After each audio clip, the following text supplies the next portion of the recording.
Selamat pagi pemirsa, selamat bergabung kembali dengan berita pagi hari ini bersama saya Diva Nurul Amalia dalam beberapa menit ke depan. Berita pada pagi hari ini adalah peningkatan penyebaran COVID-19. Indonesia mencatat rekor tertinggi terkait penambahan kasus COVID-19 dalam sehari kemarin.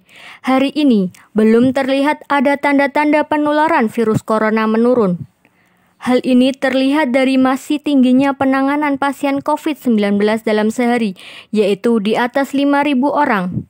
Berdasarkan data Satuan Tugas Penanganan COVID-19 pada Sabtu 28 November 2020, ada 5.418 kasus baru COVID-19 dalam 24 jam terakhir. Dengan demikian, total kasus COVID-19 di Indonesia kini mencapai 527.999 orang, terhitung sejak diumumkannya pasien pertama pada 2 Maret 2020. Informasi ini berdasarkan data yang disampaikan Satgas COVID-19 kepada wartawan pada Sabtu sore.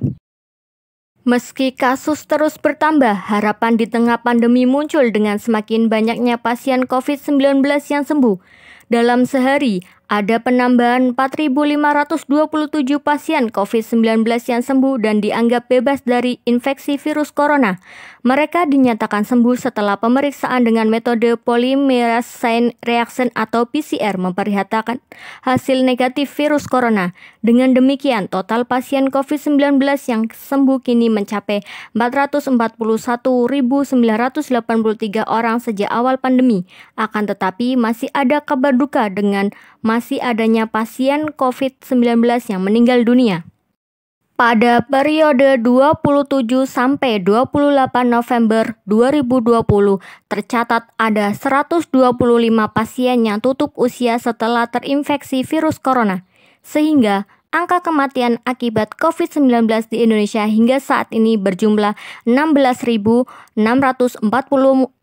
orang. Dengan perubahan data yang terjadi sejak kemarin, maka kasus aktif COVID-19 saat ini tercatat ada 69.370 orang.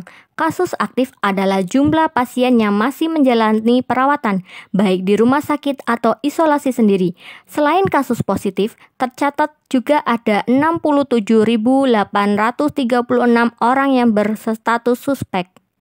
Sebanyak 5.418 kasus baru diketahui setelah pemerintah melakukan pemeriksaan terhadap 46.574 spesimen dalam sehari. Dalam jangka waktu yang sama, ada 37.299 orang yang diambil sampelnya untuk menjalankan pemeriksaan spesimen. Sejauh ini pemerintah sudah melakukan pemeriksaan 5.612.789 spesimen terhadap 3.766.860 orang yang diambil sampelnya. Sebagai catatan, satu orang dapat menjalankan pemeriksaan spesimen lebih dari satu kali. Kasus COVID-19 saat ini sudah tercatat di semua provinsi di Indonesia, dari Aceh hingga Papua.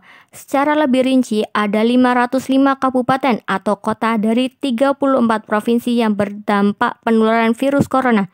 Ini artinya pandemi COVID-19 sudah tercatat di lebih dari 98% wilayah Indonesia.